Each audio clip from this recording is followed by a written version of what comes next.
Hi everybody. First of all, the homework. I'm smoking a London pipe. I don't know what firm it is. It's just got London on it and a W. Um, but it's a nice little smoker. And in it, I've got some nightcap, which I've left over there. So you'll have to just trust me.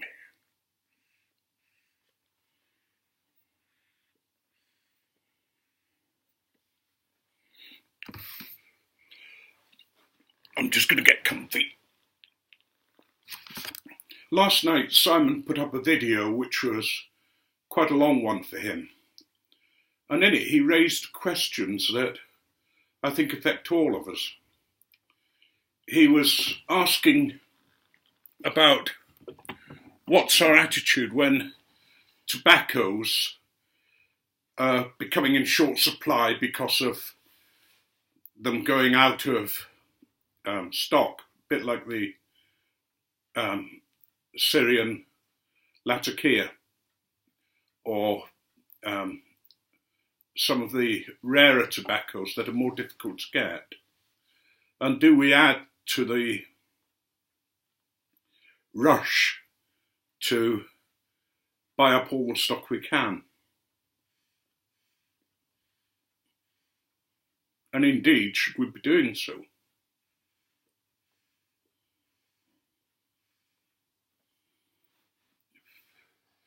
And it got me thinking about some of the responses that we could have. I must admit that I bought 2 tins of Syrian Latakia simply because I've never tasted it and because I wanted to have a taste before it went away and there was no more to get, and one to smoke, one for my cellar.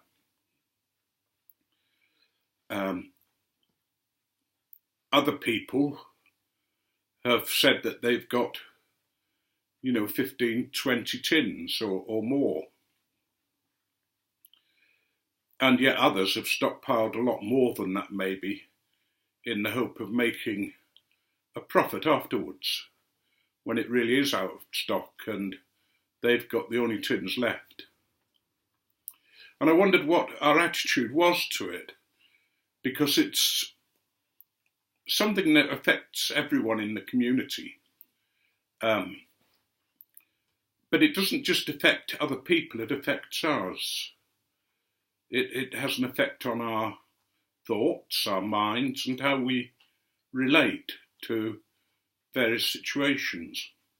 Now, I'm not going to say that any of the responses is right or wrong, but what I am going to do maybe is just think a little bit about the way we respond. For instance, I responded by buying 2 tins. The temptation was to buy more. I was going to buy 6. And then I thought, how long am I going to live? Could I smoke 6 tins in the cellar over the years? Well, I probably could. But it just seemed right to me that I should not go mad, because maybe I don't like it. Maybe I won't like it. So just the 2 tins. I know other people who have said that they want several tins in their cellar to keep them going. And I know people are beginning to stock Dunhill in case that goes away. And the idea is that at least you'll have some in your cellar to keep you going when it's no longer sold.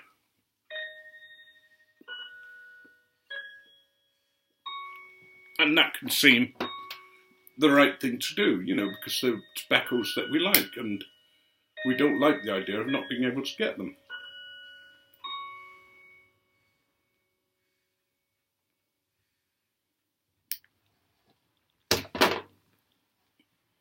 And we could argue that if we can afford it, then what's the problem? There was a story in the Bible about a farmer. Now, I'm not religious anymore, but there are some fantastic stories there that we could do to think about. And this particular farmer had had particularly good harvests, so he built extra barns and stored his corn in it and grain.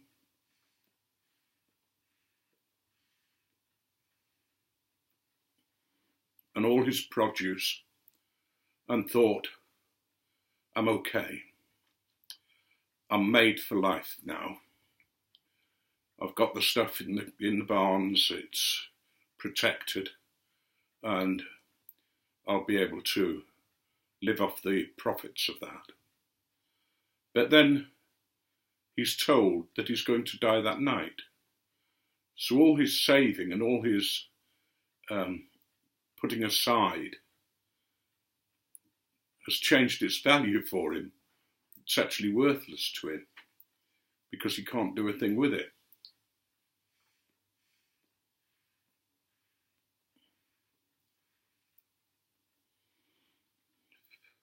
Now, I'm not suggesting we shouldn't put stuff away for a rainy day or for whatever we want, but I think we need to have a right attitude to it. You know, how long are we going to live? Well, I'm 68, 69 this year. So maybe it would be useless for me putting 100 tins of anything away. Okay, Tim will get it if I die. And I'm sure he's thinking, yes, put 100 tins away, Dad. But I've got to be sensible about it. And maybe keep the variety up rather than the individual quantities. Although there are blends that I wish I did have. And they're not necessarily the blends that everybody else would think of. I think you already know that I think some of the esotericas are overhyped. Now that's sort of two attitudes that we've mentioned, you know, putting a couple of tins away, filling your cellar so that you've got enough to last you. But then there are people who seem to buy large quantities to sell, and to sell for a ridiculous profit, in my opinion. You know, £100 a tin. There was a tin of tobacco on eBay. The tin was bent, so whether it was sealed or not, I don't know. The seller claimed it was sealed and claimed that it was of a certain age. But how do we know? You know, he could have bought it last week or be guessing about the age. Or there might not even be any tobacco in the tin. It's a risk we take when we buy like that. But also it's capitalism gone mad. You know, you get firms that are all about making profit for their shareholders and for their management. You know, and their management can make the wage, the salary of one of their average workers, maybe, let's just say, $24,000 a year. I mean, I don't know what the system is in the States. But they make that $24,000 on the first day back at work before lunchtime. They're paid that much. And you've got to ask why. You know, are they worth that much more than a worker? It's interesting that they say the workers and them. You know, the workers and the managers, which implies the managers don't do a damn lot of work, but I don't know, that's just me. But suppose you have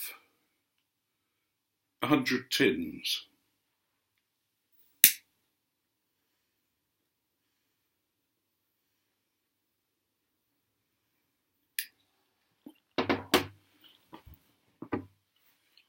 Now, I don't know what tobacco costs in the States, but I know it's a lot less than in England.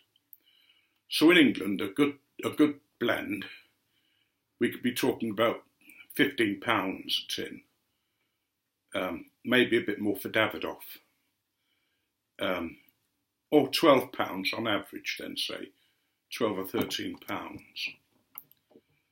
Would it be right for me to sell that for 100? Be a lovely profit. But I can't help thinking that there's some poor guy who's going to buy it, who's been sucked in by the hype, by us saying this is rare, you've got to have this tin. Okay, it's up to them whether they buy it. But what does it do to us? What's our feeling when we make a killing like that? Well, it could be that we feel great. I've made a profit. I can buy more things, or I can have what I want. Or maybe we justify it by saying, well, it helps with the money that I have to pay, helps look after the family, and that might be true.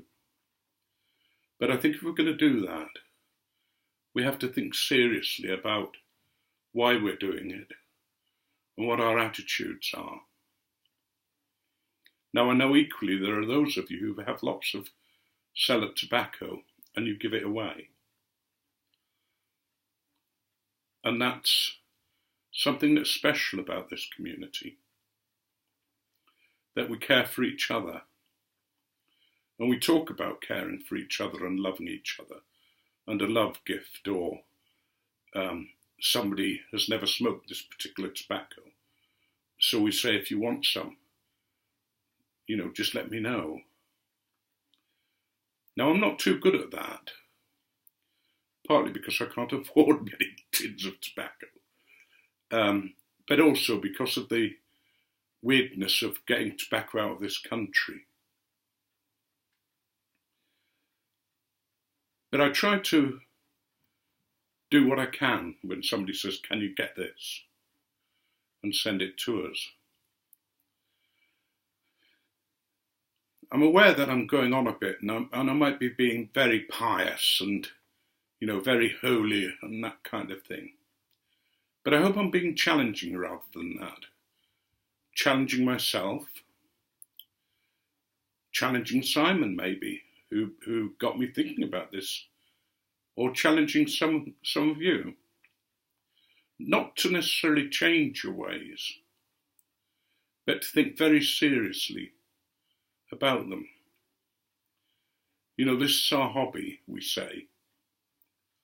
It's not our work, our way of making money, unless you're a pipe maker or a tobacco blender who works for a firm, or a blender who wants to get into the selling and the market.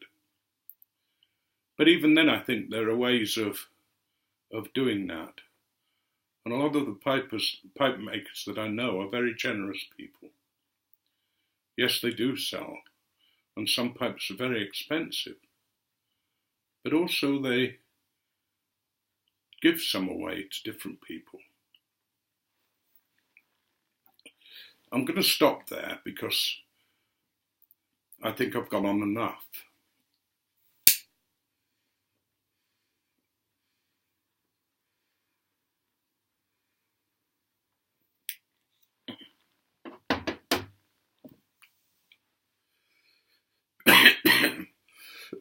Sorry.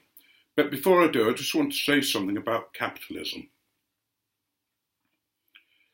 It's a system of finance that at its best can be very valuable to society, but at its worst, it can be very destructive. In this country, a lot of the firms have had a bad Christmas sales, bad January sales so far. And what's being blamed is you lot. in America for giving us Black Friday. But when you think about it, these firms choose to have Black Friday. And if people spend their money on Black Friday and have none left for other things in the run-up to Christmas, who's to blame them? And if we only think of making money for our investors or our shareholders, or to invest back into the company, which is a good thing, what about the people who miss out? In this country, housing is a ridiculous price. Young people can't afford it. They can't afford to buy in a lot of areas. So they rent. There's nothing wrong with that. But because we put the emphasis on owning, you must have a mortgage, you must own a house, or you're not doing it right. They feel in some way that they're failing, and they put themselves into tremendous debt trying to pay off their mortgages, when maybe rental is the best way for them. Anyway, whatever you choose,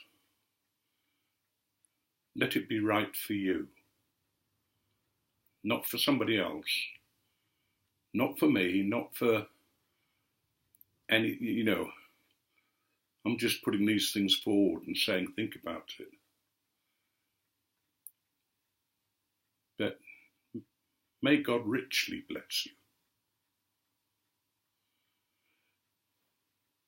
And may your God forever go with you.